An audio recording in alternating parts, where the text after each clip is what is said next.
Thousands of anti-austerity demonstrators have gathered outside the Greek Parliament building in the capital Athens a day ahead of a crucial emergency Eurozone summit.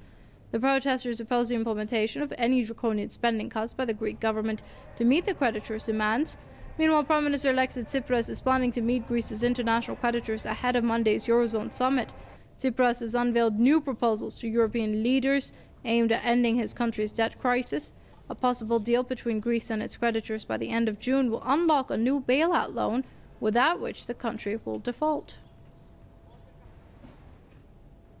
Joining us now is Jack Rasmus. He's a professor of economy, and he joins us via Skype from San Francisco. Many thanks for joining us here on Press TV, Professor.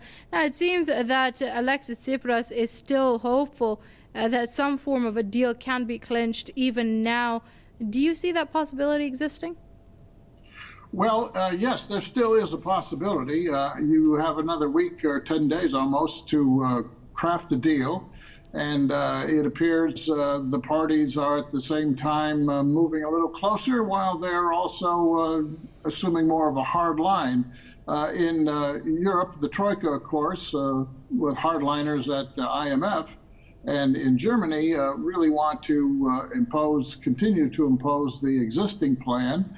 And whenever you hear them say, oh, the offer from Greece is not credible, really that means that the Greeks have not agreed to cut pensions as much as they, the Troika, want, or to raise sales taxes as much as the Troika wants, or other measures. That's really what it's about.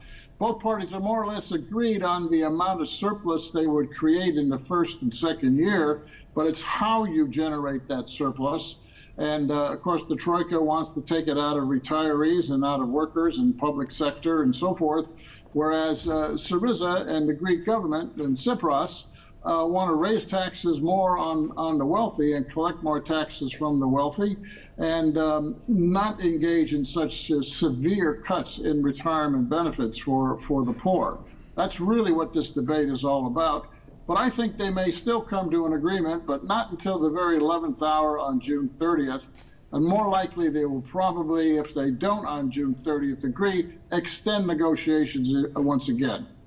Well, Mr. Rasmus, just in case even that doesn't work out and the Greek government decides to stick with its position of not slashing the pensions, as we've seen protests take place on the streets of Greece, people reminding the Syriza government why they were voted in the first place.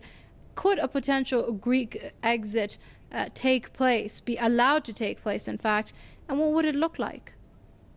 Well, you have in the north, once again, the German finance minister, Walter Schäuble, and others who probably would like Greece to exit, but they can't force them out of the EU by the EU's own rules. They would probably want to create a condition in Greece, let the banks collapse, and make the situation so economically difficult that Greece will exit. I think while the possibility is for a default, which is just a failure to pay your bill on time, and that can be restructured, while that's a 50-50 possibility, I don't think an exit from the Eurozone is actually on the agenda yet. Should they agree to terms that aren't enough to regenerate the Greek economy, I think a Greek exit is more like next year if the economy continues to deteriorate, which it could, even if they come to a new debt agreement. All right, let's wait and see how this pans out. That's Professor Jack Rasmus, Professor of Economy, joining us via Skype from San Francisco. Professor, many thanks indeed for your comments here on Press TV.